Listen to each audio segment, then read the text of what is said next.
بسم اللہ الرحمن الرحیم۔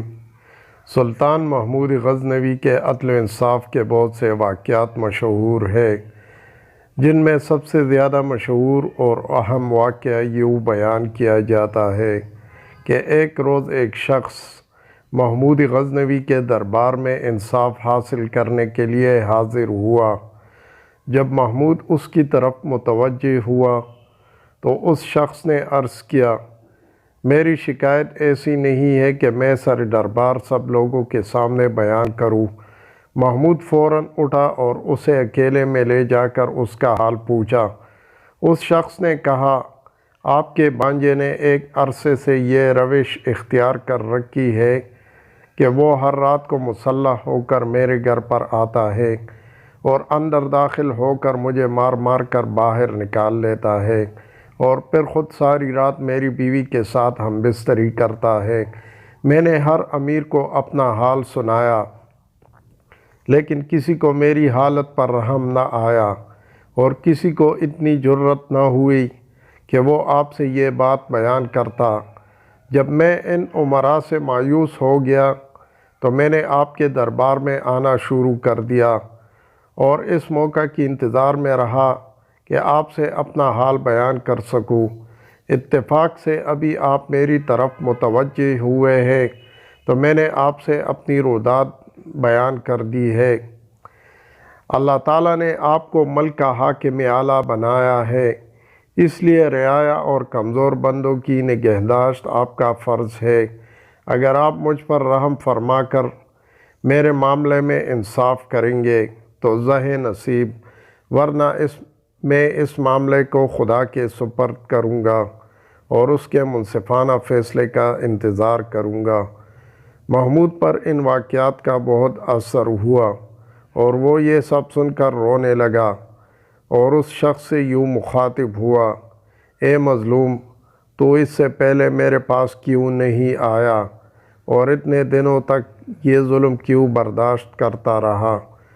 اس شخص نے جواب میں کہا، اے بادشاہ، میں ایک مدت سے یہ کوشش کر رہا تھا کہ کسی طرح آپ کے حضور حاضر ہو سکوں، لیکن دربار کے چوکیداروں اور دربانوں کی روک تھام کی وجہ سے کامیابی حاصل نہ ہو سکی۔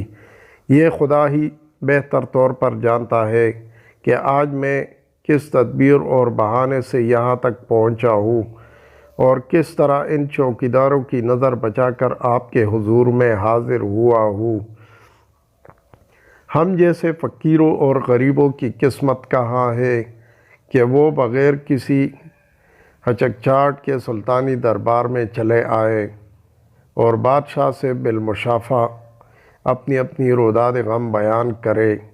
محمود نے جواب دیا، تم یہاں مطمئن ہو کر بیٹھو، لیکن اس ملاقات اور گفتگو کا حال کسی کو نہ بتانا، اور اس بات کا خیال رکھو جب وہ سفاک تمہارے گھر میں آ کر تمہاری بیوی کی آبرو ریزی کرے تو تم فوراً اسی وقت مجھے اطلاع دینا، تو پھر میں اس وقت تمہارے ساتھ انصاف کروں گا اور اس سفاک کو اس کی بد کرداری کی سزا دوں گا۔ اس شخص نے یہ سن کر کہا، اے بادشاہ، مجھ جیسے نادار شخص کے لیے یہ ناممکن ہے کہ جب چاہوں تو بلا روک ٹوک کے آپ سے مل سکوں۔ اس پر محمود نے اسی وقت دربانوں کو بلایا اور ان سے اس شخص کو متعارف کروا کر دربانوں کو حکم دیا، جس وقت بھی یہ شخص ہمارے حضور میں آنا چاہے اسے بغیر کسی اطلاع اور روک ٹوک کے آنے دیا جائے، اس سے کسی قسم کی باس پرس نہ کی جائے۔ ان دربانوں کی رخصت کے بعد سلطان محمود غزنوی نے اس شخص سے چپکے سے کہا، اگرچہ اب میرے حکم کے مطابق یہ لوگ تمہیں یہاں آنے سے روکنے کی جرأت نہ کریں گے، لیکن پھر بھی احتیاطاً تمہیں یہ بتائے دیتا ہوں کہ اگر کبھی اتفاقاً یہ دربان میری آرام کا عذر کر کے تمہیں روکنا چاہے اور میرے پاس نہ آنے دے تو تم فلاں جگہ سے چھپ کر چلے آنا اور آہستہ سے مجھے آواز دینا۔ میں یہ آواز سنتے ہی تمہارے پاس پہنچ جاؤں گا۔ اس گفتگو کے بعد محمود نے اس شخص کو رخصت کر دیا اور خود اس کی آمد کا انتظار کرنے لگا۔ وہ شخص اپنے گھر واپس آ گیا۔ 2 راتیں تو آرام سے گزری اور کوئی ایسا واقعہ پیش نہ آیا۔ تیسری رات کو اس شخص کا رقیب یعنی سلطان محمود کا بانجا حسب دستور اس کے گھر آیا اور اسے مار کر گھر سے نکال دیا اور خود اس کی بیوی کے ساتھ عیش و عشرت میں مشغول ہو گیا۔ وہ شخص اسی وقت دوڑتا ہوا بادشاہی محل کی طرف آیا اور اس نے دربانوں سے کہا کہ بادشاہ کو اس کی آمد کی اطلاع دی جائے۔ دربانوں نے جواب دیا، بادشاہ اس وقت دیوان خانے کی بجائے حرم سرا میں ہے، اس لیے اس تک اطلاع پہنچانا ممکن نہیں ہے۔ وہ شخص مایوس ہو کر اس جگہ پر پہنچا جس کے بارے میں سلطان محمود نے اس کو بتا رکھا تھا۔ یہاں اس نے آہستہ سے کہا، اے بادشاہ، اس وقت آپ کس کام میں مشغول ہے؟ سلطان نے جواب دیا، ٹھہرو میں آتا ہوں۔ تھوڑی دیر کے بعد محمود باہر آیا اور اس شخص کے ساتھ اس کے گھر پہنچا۔ وہاں جا کر محمود نے اپنی آنکھوں سے دیکھا کہ اس کا بانجا اس غریب شخص کی بیوی سے ہم آغوش ہو کر سویا ہوا ہے اور شمع اس کے پلنگ کے سرانے جل رہی ہے۔ محمود نے اسی وقت شمع کو بجھا دیا اور اپنا خنجر نکال کر اس ظالم کا سر تن سے جدا کر دیا۔ اس مظلوم شخص سے کہ جس کے گھر محمود آیا ہوا تھا، محمود نے کہا، اے بندہ خدا، ایک گھونٹ پانی اگر تجھے مل سکے تو فوراً لے آنا تاکہ میں اپنی پیاس بجھا سکوں۔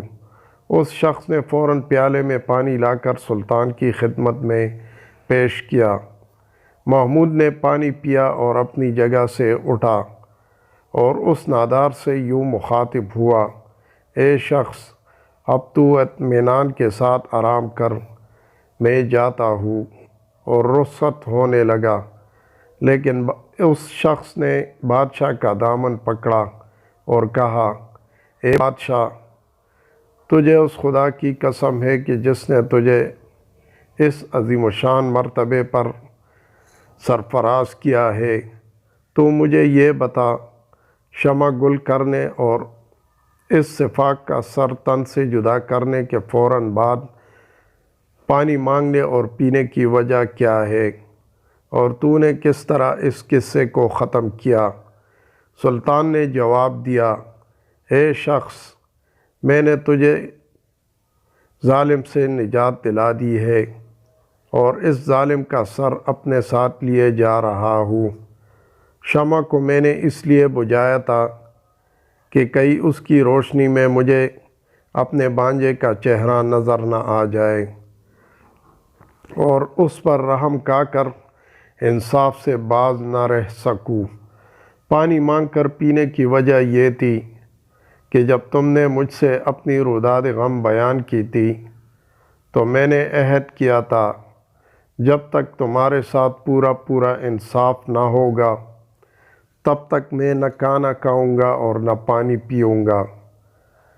قارئین کرام اس قصے سے اندازہ کر سکتے ہیں، اگرچہ تاریخوں میں بادشاہوں کے عدل و انصاف کے بہت سے قصے لکھے ہیں، لیکن ایسا قصہ کسی بادشاہ کے متعلق نہیں ملتا۔ واللہ اعلم بالصواب۔